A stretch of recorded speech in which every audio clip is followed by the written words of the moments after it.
Il m'a larguée parce que je lui ai dit que j'étais enceinte. Et puis, il m'a mis dans une hypothèque auquel je paye. Il m'a trompée, il m'a menti, il m'a volé, il a détruit ma vie. Oui. Je le connais il y a de cela quelques mois. Alors, tout est allé comme un coup de foudre. Je veux dire, ça a été comme un coup de foudre. Alors, je vivais dans mon appartement. Il vivait dans son appartement à lui. Mais de temps à autre, on se voyait. Il pouvait passer des semaines chez moi et moi des semaines chez lui. Jusqu'au jour où tout allait très bien, jusqu'au jour où je lui fais savoir que je suis enceinte. Il a très mal pris la nouvelle.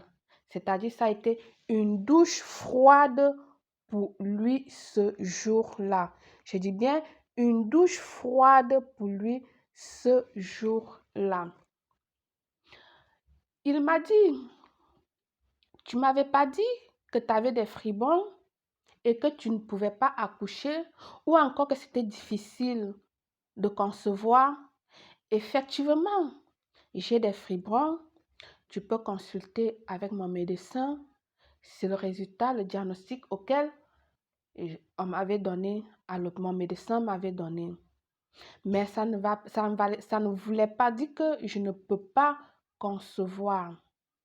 J'ai 40 ans aujourd'hui. Voilà, le Seigneur m'a bénie et je suis enceinte. Alors, débarrasse-toi de cette grossesse, il me dit. Je lui dis non, je ne peux pas me débarrasser de cette grossesse. Déjà que je ne sais pas si je pourrais être de nouveau, à nouveau enceinte. Alors, dormi le soir, nous sommes au coucher le soir. Monsieur, il a pris ses clics et claques, ses pieds, et il a il est parti. On dit comment? Il a disparu, quoi, en laissant mes clés de la maison. Je dis bien en laissant mes clés de la maison. Il ne répondait plus à mes messages, il ne répondait plus à mes appels, il m'a éliminé sur les réseaux sociaux, tout ce qui est réseaux sociaux, donc impossible pour moi de communiquer avec lui. Il est carrément sorti de ma vie. J'étais à la deuxième semaine de la grossesse. Alors, j'ai vécu la grossesse, j'ai dit, ok, il n'y a pas de souci. Tout ce que le Seigneur fait est bon. 8 mois après ma grossesse, il a réapparu. Par magie dans ma vie. Il a réapparu. Il me dit, il est désolé pour ce qui s'est passé. Il veut reprendre avec moi. Mais cette fois-ci, il va s'installer directement dans mon appartement. Ok, je pardonne, il n'y a pas de souci. Pour le bien de l'enfant, j'ai pardonné, pas pour moi, mais pour le bien de l'enfant, j'ai pardonné. Il s'est installé et voilà, nous avons continué la relation. 3 semaines plus tard, monsieur me dit, ben voilà, j'ai besoin d'une fourgonnette pour pouvoir travailler. J'ai besoin d'une voiture, un Jeep, quelque chose. Alors, tu peux signer une hypothèque pour moi pour que je puisse prendre cette fourgonnette. Je lui dis, ok, il n'y a pas de souci.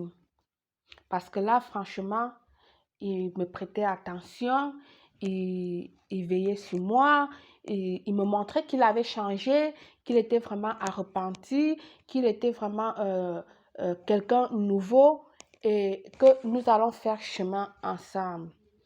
Donc, du coup, on va chez le confessionnaire, il choisit une fourgonnette, il choisit une bonne voiture à lui. Et voilà, la voiture se fait à mon nom, je signe les documents à mon nom et tout. Et 3 jours après, il disparaît. Je dis bien 3 jours après, il disparaît de nouveau. Plus de réponse au téléphone, plus de nouvelles, plus rien, rien, rien, rien, les réseaux fermés une fois de plus. Et alors, je continue à payer l'hypothèque de cette voiture. J'ai un enfant qui va naître bientôt, qui va s'en occuper. Lorsque la banque m'appelle pour réclamer les factures de cette voiture, je lui dis, c'est pas moi qui ai la voiture, c'est mon ex. La banque ne m'écoute pas.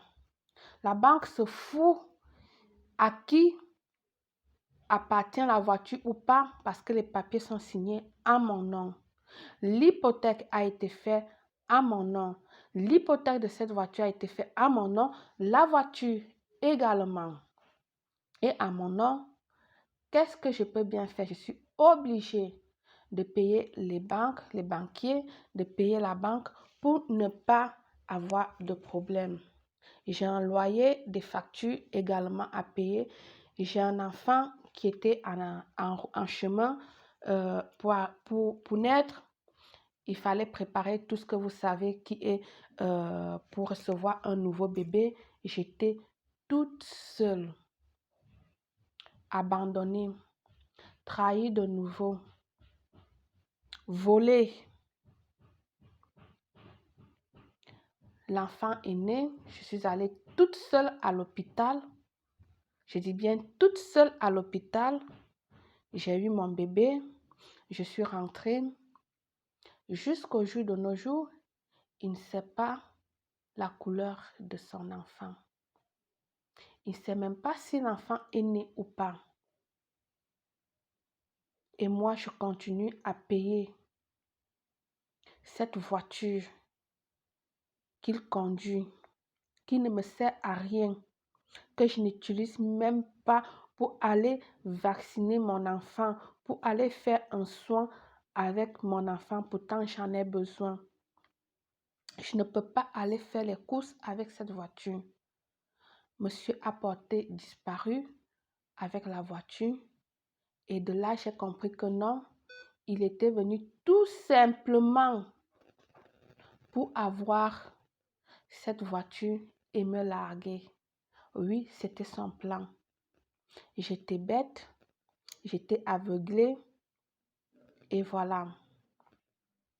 Aujourd'hui, je me retrouve avec mon enfant. Je me débrouille comme je peux. Je fais tout ce que je peux et je vous assure, je continue à payer cette hypothèque de voiture pendant que lui, je ne sais où il se trouve, pendant que lui, il n'a jamais connu son enfant, il n'a jamais vu, il ne sait même pas si c'est une fille ou si c'est un garçon. Je veux dire le sexe de cet enfant, il ne le sait même pas. Mais moi, je souffre avec l'enfant et je suis obligée de payer cette voiture auquel il m'a trompée. Je vous en prie, les filles, lorsque vous connaissez un homme, prenez la peine de le connaître au plus profond. Lorsqu'il vous demande de signer des papiers, ne faites pas comme j'ai fait là. Ne faites pas ce que j'ai fait. Ne commettez pas la même bêtise que moi. Réfléchissez bien. Parce qu'un homme auquel tu lui dis, je suis enceinte de toi, il quitte, c'est-à-dire il fuit la maison, il disparaît de la maison dans la nuit sans rien dire, te déposant les clés et après quelques mois après, il apparaît, soit disant que il s'était trompé, de le pardonner et après il te fait un truc. Faites attention. Et vous les hommes, qu'est-ce que tu diras plus tard à cet enfant? Quelle explication tu diras à ton enfant? Honnêtement, réfléchissez avant de commettre chaque acte parce que tout ce que nous faisons ici-bas se paye plus tard. Ce n'est pas là, ce n'est pas en haut, Ce n'est pas quand tu vas mourir. C'est ici sur terre que tu vas rendre compte. Ici sur terre que tu donneras compte de tes actes. Je continue à élever mon enfant toute seule avec de l'aide des assistantes sociales. Le peu qu'ils me donnent, je paye le loyer, les factures, les couches à l'enfant, mais c'est toujours insuffisant. Je ne sais pas où il se trouve. Faites attention sur le message auquel je voulais vous transmettre aujourd'hui. C'était discutant entre co, lâcher prise, faits divers, histoire raconte. À très bientôt.